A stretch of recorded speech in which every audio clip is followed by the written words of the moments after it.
তিস্তা মহাপরিকল্পনা বাস্তবায়নে বাংলাদেশের পাশে দাঁড়িয়েছে চীন। বহুল আলোচিত এই মেগা প্রকল্পের সম্ভাব্য বাজেট ধরা হয়েছে প্রায় $1 বিলিয়ন।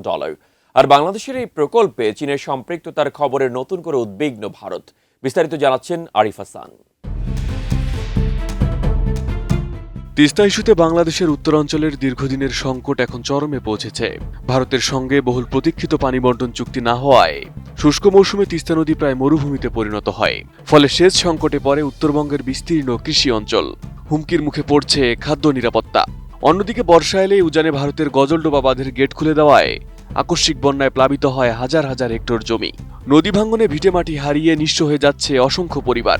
হারিয়ে যাচ্ছে নদীর নাব্যতা। ঝুঁকির মুখে পড়ছে উত্তরাঞ্চলের কোটি মানুষের জীবন জীবিকা। এমন বাস্তবতায় বহুদিনের কাঙ্ক্ষিত তিস্তা মহাপরিকল্পনা বাস্তবায়নের পথে এগোচ্ছে বাংলাদেশ। আর এই প্রকল্প বাস্তবায়নে ঢাকার পাশে দাঁড়িয়েছে চীন।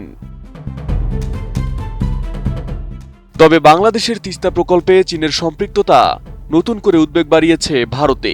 দেশটির প্রভাবশালী বাংলা দৈনিক আনন্দবাজারের প্রতিবেদনে বলা হয়েছে, তিস্তা প্রকল্পে বাংলাদেশ চীন ঘনিষ্ঠতা নয়াদিল্লির নিরাপত্তা স্বার্থের পরিপন্থী বলে মনে করছে ভারত। উন্নত মানের কাঁচামাল আরআইএল অ্যাঙ্গেল এন্ড চ্যানেল। এখন কাঠের দিন শেষ, আরআইএল এর বাংলাদেশ। প্রতিবেদনে বলা হয়, পশ্চিমবঙ্গে সরকার পরিবর্তনের পর তথাকথিত অনুপ্রবেশকারীদের বাংলাদেশে ফেরত পাঠানোর প্রশ্নে আরও কঠোর অবস্থানে যাচ্ছে ভারতের কেন্দ্রীয় সরকার। 12 মে এক সংবাদ সম্মেলনে ভারতের পররাষ্ট্র মন্ত্রণালয়ের মুখপাত্র রণধীর জয়সওয়াল এ বিষয়ে মন্তব্য করেন। এর আগে পশ্চিমবঙ্গের মুখ্যমন্ত্রী শুভেন্দু অধিকারী ঘোষণা দেন, কাঁটাতারের বেড়া নির্মাণের জন্য প্রয়োজনীয় জমি 45 দিনের মধ্যে বিএসএফের হাতে তুলে দেওয়া হবে।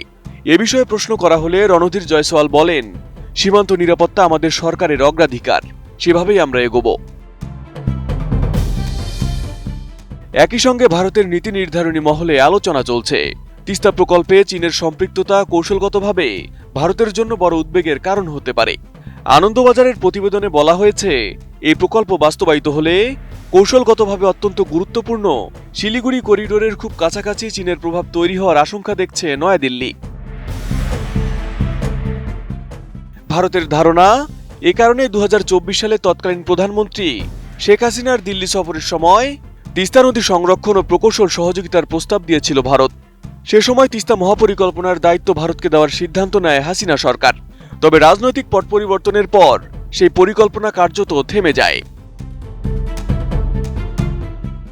সম্প্রতি বাংলাদেশের পররাষ্ট্রমন্ত্রী খলিলুর রহমানের সঙ্গে চীনের পররাষ্ট্রমন্ত্রী ওয়াং ইয়ের বৈঠকেও গুরুত্ব পায় তিস্তা প্রকল্প।